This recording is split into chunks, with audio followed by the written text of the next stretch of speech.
اللہ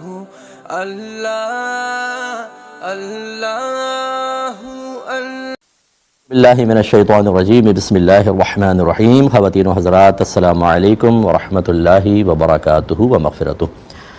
ایک بھائی نے پوچھا کہ یہ پڑوسی ملک سے کویسچن تھا کہ ہمارے یہاں ایسا ہوتا ہے کہ جب دولہا گھوڑے پہ بیٹھ کر بارات جا رہی ہوتی ہے تو راستے میں آنے والی کسی بھی مسجد میں گھوڑا روک دیتے ہیں، بارات رک گئی، دولہا صاحب کو اتارا جاتا ہے، وہ پہلے مسجد میں 2 رکعت نفل ادا کرتے ہیں اور پھر آگے روانہ ہوتے ہیں۔ یہ کہتے ہیں جب وہ نفل ادا کرتے ہیں تو صحرا بھی بندھا ہوتا ہے، پھول بھی ان کے گلے میں ڈلے ہوتے ہیں، اتنے زیادہ ہوتے ہیں کہ صحیح طریقے سے سجدہ بھی ممکن نہیں ہوتا، اور وضو بھی ہے دولہا میاں کا کہ نہیں یہ بھی پتہ نہیں ہوتا، اور وہ ویسے عام دنوں میں فرض پڑتا نہیں ہے، لیکن یہ 2 نفل کی ادائیگی وہ ضرور کی کرتے ہیں۔ کیا حکم شرع ہوگا؟ دیکھیں، اگر باقی تمام قباحتیں نہ ہوتیں تو اگر بارات جا رہی ہے اور وہ اتر کر دولہا باوضو ہوتا اور 2 رکعت نماز پڑھتا تو اس کو کوئی بھی غلط نہیں کہہ سکتا تھا۔ یہ جو شادی بیاہ کی رسومات ہوتی ہیں ان کو یہ نہیں دیکھتے کہ کیا نبی کریم صلی اللہ علیہ وسلم نے ایسا کیا یا اس کا حکم دیا، یہ ہمارے دنیاوی معاملات ہوتے ہیں، عرف ہوتے ہیں، رسوم ہیں، رواج ہیں، اور قرآن و حدیث سے براہ راست ٹکرا بھی نہیں رہے۔ نماز پڑھنا باعث برکت ہے، ایک اچھا کام کرنے جا رہے ہیں، پڑھ لی، کوئی حرج نہیں ہے، تو فی نفسی ہی تو یہ ٹھیک ہے۔ لیکن اب جو اس میں قباحتیں ہیں کہ خدا نہ خواستہ اگر دولہا کا وضو نہیں ہے اور بغیر وضو جا کے اس نے نماز پڑھ دی، اور یہ اگر اس کے دل میں ارادہ ہے کہ نماز کے لیے کوئی وضو ضروری نہیں ہے، میں ایسے بھی پڑھ سکتا ہوں، نماز ٹھیک ہو جائے گی، تو ہو سکتا ہے کہ وہ دائرہ اسلام سے خارج ہو جائے، کیونکہ فقہاء نے اس کو کفر لکھا ہے۔ دوسری بات یہ ہے کہ سجدے کے لیے ضروری ہے کہ پیشانی کم از کم زمین پر لگے، اور اگر نرم جگہ ہے تو زمین کی سختی بھی تھوڑی سی محسوس ہو۔ اب اتنا جب گلے پہ پورا صحرا بھی ڈلا ہوا ہے، گلے میں پھولوں کے ہار بھی ہیں، تو بیچارہ کیسے صحیح طور پہ سجدہ کرے گا؟ تو پھر یہ کہ رسم کی ایک ناقص ادائیگی تو ہے، لیکن حقیقتاً جو جس مقصد کے لیے نماز پڑھی جا رہی تھی کہ حصول برکت ہو جائے، اللہ راضی ہو، رحمتوں کا نزول ہو، ان میں سے کوئی مقصد پورا نہیں ہوگا۔ اور جب اس نے نیت کر کے سجدہ کرنا چاہا اور سجدہ ہی صحیح نہیں کیا، تو جیسے اس نے نفل شروع کی، نماز اس پر واجب ہو گئی اور اسی طرح ادا نہیں ہوئی، تو یہ گناہگار بھی ہوگا اور واجب الاعادہ ہے کہ آئندہ زندگی میں اس کو پڑھنا ہوگا۔ لہٰذا خلاصہ کلام یہ ہے کہ رسم تو ٹھیک ہے، لیکن باقی جو خرابیاں ہیں ان کو ختم کرنا لازم ہے، ورنہ اس سے بہتر یہ ہے کہ پھر پڑھے ہی نہیں، گھر سے پڑھ لے تیار ہونے سے پہلے اور سیدھا پھر جا کر شادی کر لے، کوئی نفل پڑھنا فرض یا واجب نہیں تھا۔ دیگر جو آخری بات ہے کہ اگر فرائض چھوڑتا ہے تو اس کو فکر کرنی چاہیے، لوگوں کو فکر کرنی چاہیے کہ یہ نوافل آپ اللہ کی رضا کے لیے پڑھ رہے ہوں گے، رحمت نازل ہونے کے لیے، نفل سے کہیں زیادہ فرائض باعث سے نزول رحمت ہوتے ہیں، اور ان کے ترک پر گناہ بھی ہے، اس کے ترک پہ گناہ نہیں ہے۔ تو جس کے ترک پہ گناہ اس کو چھوڑا ہوا ہے، جس کے ترک پہ گناہ نہیں اس رسم کو ادا کر رہے ہیں، یہ بھی ہمارے باطنی مرض کی ایک علامت ہے، اللہ سمجھ عطا فرمائے۔ ایک کسی نے ویڈیو بھیجی تھی کہ ایک صاحب یہ کہہ رہے ہیں ایک اسپرے ہاتھ میں لے کر کہ آپ کا اگر دوران طواف وضو وغیرہ بریک ہو جاتا ہے تو آپ باہر جاتے ہیں، واپس ہی نہیں آنے دیتے، تو بہتر یہ ہے کہ آپ اسپرے سے وضو کر لیا کریں۔ اور انہوں نے کہا میں اب آپ کو طریقہ بتاتا ہوں، اور انہوں نے اسپرے وغیرہ منہ پہ مارا اور کہا کہ اتنا مار لیں کہ بس قطرہ ٹپکنے لگے، تو بس قطرہ ٹپکے گا تو گویا کہ آپ کا منہ دھل گیا۔ اسی طرح ہاتھ اور اسی طرح پیر وغیرہ آپ کر لیں، سامنے ایک پیڈ وغیرہ رکھ لیں تاکہ مسجد آلودہ نہ ہو، تو اس طریقے سے وضو ہو جائے گا۔ کیا حکم شرع ہوگا؟ دیکھیں، ہمارے نزدیک اب مجھے نہیں پتا کہ وہ صاحب کس مکتب فکر سے یا کس فقہ سے تعلق رکھتے ہیں، کیونکہ دلائل قرآن و حدیث کے ہی ہوتے ہیں، لیکن ان سے نتائج اخذ کرنا یہ ائمہ کے مختلف زاویہ نظر پر موقوف ہوتا ہے، اسی لیے اختلاف پیدا ہوتا ہے کہ امام اعظم کے نزدیک یہ ہے، امام شافعی، امام مالک، امام احمد بن حنبل کے نزدیک یہ ہے۔ ہمارے فقہ حنفی کے روشنی میں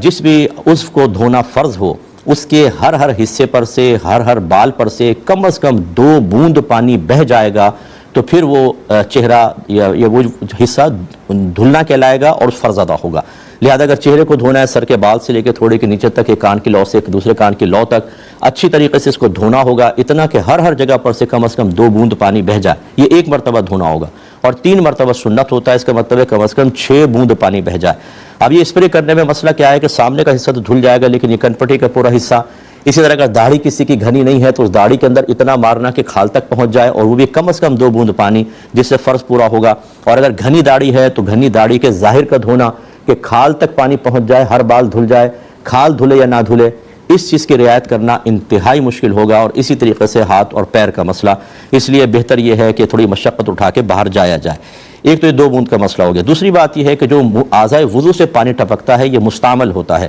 یہ اصل میں نجاست حکمیہ لے کے گر رہا ہوتا ہے۔ یعنی نجاست 2 طرح کی ہوتی ہے، ایک وہ کہ جس کو آپ دیکھ سکیں، چھو سکیں، اس کی اسمیل ہو، اس کا اثر دوسرے تک پہنچ سکے، جیسے پیشاب، اسے کہتے ہیں اس قسم کی نجاست کو نجاست حقیقیہ۔ اور ایک وہ ہوتی ہیں جس کو شریعت نجاست کہتی ہے لیکن اس کی اپنی اسمیل نہیں ہوتی، کوئی جسم نہیں ہوتا، کوئی شکل صورت نہیں ہے، اس کا اثر دوسرے تک نہیں پہنچتا، جیسے بے وضو پن، حالت جنابت اور حالت حیض و نفاس۔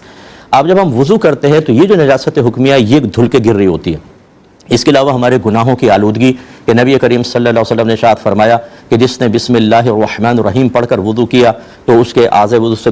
بسم اللہ کے بغیر وضو کیا تو اتنے ہی اعضاء اس کے دھلیں گے، پاک ہوں گے، یعنی گناہ سے کہ جتنے پر پانی بہا۔ اور بسم اللہ پڑھ کر اگر وہ کرے تو پورے بدن کے گناہ جھڑتے ہیں، تو اس کے ساتھ گویا کہ گناہوں کی آلودگی بھی ہوتی ہے۔ اب فقہاء نے واضح فرمایا کہ یہ آپ کے جسم پر نہیں گرنا چاہیے، کپڑے پہ نہیں گرنا چاہیے، اس کو کپڑے پہ گرانا مکروہ ہوتا ہے، حرام نہیں کہہ رہا ہوں، مکروہ ہوتا ہے۔ اس لیے میں نے آپ کو کئی دفعہ عرض کیا ہے جو وضو خانے پہ وضو کر رہے ہوں یا واش بیسن پہ کھڑے ہو کے وضو کر رہے ہیں، جب آپ چہرہ دھو لیں تو کسی تولیہ وغیرہ سے پورا خشک نہ کریں لیکن اتنا اس کو کر لیں کہ قطرے ٹپکنا موقوف ہو جائیں، کیونکہ اگر آپ یوں سیدھے ہوں گے وہ سارے آپ کے جسم پہ کپڑے پہ گریں گے اور یہ خلاف سنت اور مکروہ ہوتا ہے۔ اس کراہت سے آپ نہیں بچ سکتے وہاں پر۔ تیسری چیز جو ہے کہ جب آپ ایسا کریں گے تو یہ کیمرے وغیرہ لگے ہوتے ہیں، جب ایک آدمی شروع کرے گا، ہمارے یہاں یہ ہوتا ہے کہ یہ بھیڑ چال ہوتی ہے ہماری، ایک کرے دوسرا شروع، پھر تیسرا، پھر چوتھا، پھر پانچواں، وہ کیمروں کے اندر جو آپ کو دیکھا جائے گا جب آپ ایسا کر رہے ہیں تو فوراً شرطے آپ کے پاس پہنچ جائیں گے اور آپ کو پکڑ لیں گے اور آپ کو اٹھا کے مسجد سے باہر پھینک دیں گے۔ ایسا کوئی بھی عمل کرنا کہ جس کی بنا پر انسان اپنے آپ کو ذلت پر، حقارت پر پیش کرے، یہ بھی شریعت کے نزدیک منع ہوتا ہے۔ پھر اس کے بعد آپ یہ دیکھیں، لوگوں کو آپ ایک لمٹ بتا دیں کہ دیکھیں ایسا کرنا ہے، ایسا کرنا ہے، اس حد تک نہیں جانا، اس حد تک نہیں جانا۔ میرا 35 سالہ دین کی جو بھی اللہ تبارک و تعالیٰ نے ہمیں موقع دیا ہے دین کے قریب رہ کر اور فقہ کی خدمت کا، میں نے دیکھا ہے کہ لوگ سب چیزیں بھول جاتے ہیں، نفس مسئلہ یاد ہوتا ہے اور وہ تمام شرائط قیودات سے کو پھلانگ جاتے ہیں۔ یہ آج کل آپ مسجد میں دیکھیں آپ کو سامان لے جانے نہیں دیتے،